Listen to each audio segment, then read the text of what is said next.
βλέπω στους νεότερους μια συγκίνηση με τα κομμάτια που ακούμε. Είναι εικόνες που συντρίβουν. Μεγαλώσαμε κι εμείς με αυτά.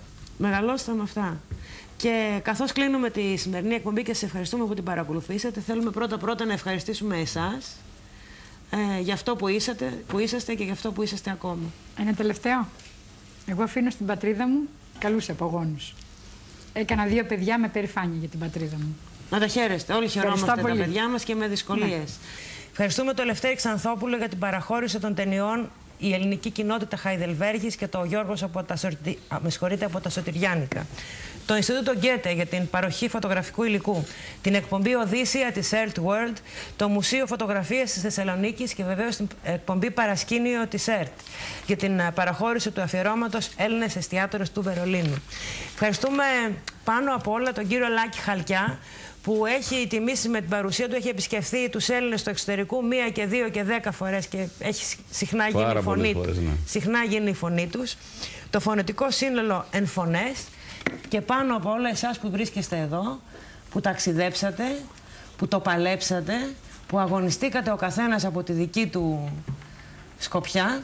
Για τον άνθρωπο από αυτόν, τον κύριο Σακάτο, που του είπαν ότι θα τον κοντίνουνε αν οργανώσει τις κοινότητες, με συγχωρείτε, αν οργανώσει τις κοινότητες στη Γερμανία, μερικές δεκαετίες αργότερα τον βράβευσε. Το 2008. Κάλεσε όλους τους ιδρυτές των κοινοτήτων, παλιούς προέδρους και ιδρυτές και μάλιστα... Δεν σας κοντίνανε τελικά. Μας δώσανε και ένα σήμα που λέει πρωτεργάτης της ΟΕ. Δεν σας κοντίνατε τελικά. Ψηλώσατε. Να σας ευχαριστήσουμε πάρα πολύ. Και αυτό το σήμα μας δώσανε. Πρωτεργάτης λοιπόν της ΟΕΚ, να ευχαριστήσουμε και εσάς, τα υπέροχα παιδιά που μεγαλώσατε. Ευχαριστούμε πολύ. Το δάσκαλο, την καινούργια γενιά. Να σας πούμε ότι ο σύλλογος, πώς λέγεται ο σύλλογος? Σύλλογος Μεταναστών και Ομογενών από Γερμανία. Έχει έδρα στη Θεσσαλονίκη και απευθύνεται σε όλη την Ελλάδα. Και όλοι οι Έλληνες που ενδιαφέρονται, οι νέοι Έλληνες, μπορούν να απευθυνθούν εκεί γιατί είναι και πολύ δραστήριοι. Ναι, και να μην νιώθουν την μοναξιά που νιώσαμε εμείς όταν ήρθαμε στην Ελλάδα. Να έχουν ένα πουκούμπι και όλοι μαζί να προσπαθήσουμε για ένα καλύτερο αύριο. Για όλους τους ανθρώπους λοιπόν που γνώρισαν από κοντά τι σημαίνει φάμπρικα, κλείνουμε με το τραγούδι αυτό του Γιάννη Μαρκόπουλου, που είναι ύμνος. Να ευχαριστήσουμε πολύ, να ευχαριστήσουμε και εσάς. Η εκπομπή τελειώνει για σήμερα με μια αφορμή για σκέψη, μια ματιά στο παρελθόν και το νου μας στα παιδιά και στο μέλλον. Να είστε πολύ καλά. Πάμε να ακούσουμε το κομμάτι.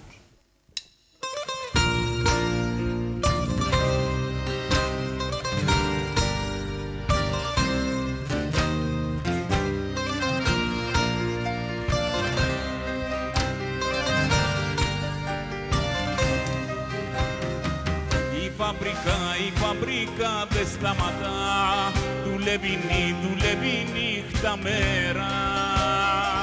Και πώς το λένε το διπλάνο και το τρελό τον Ιταλό. Να τους ρωτήσω δεν μπορώ ούτε να πάω ούτε να πάρω αέρα. Και πώς το λένε το διπλάνο και το τρελό τον Ιταλό.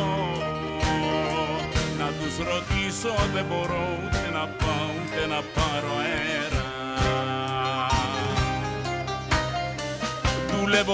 Δουλεύω μπρος στη μηχανή, στην βαρδιά 2-10 και από την πρώτη τη στιγμή μου στείλανε τον ελεκτή να μου πετάξει στο αυτί δυο λόγια ναι τα σκέτα. Και από την πρώτη τη στιγμή μου στείλανε τον ελεκτή να μου πετάξει στο αυτί δυο λόγια ναι τα σκέτα.